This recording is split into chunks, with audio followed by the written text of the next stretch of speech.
Bom dia, boa tarde, boa noite, pessoal, que é o Alex da JM mais uma vez, vindo mostrar a ponteira de bocal duplo de 3 polegadas, tá? Essa não é de 4 como de costume, essa seria de 4 polegadas.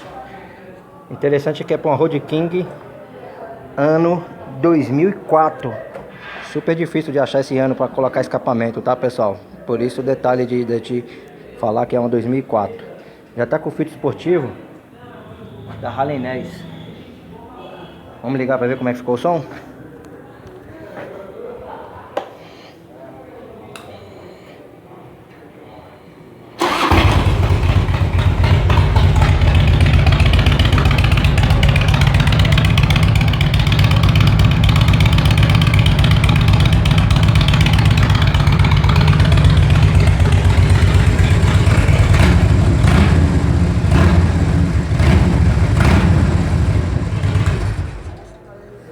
Isso aí, pessoal, se gostou do produto, só ligar no telefone que aparece na legenda aí abaixo ou vir aqui na loja da General no número 604.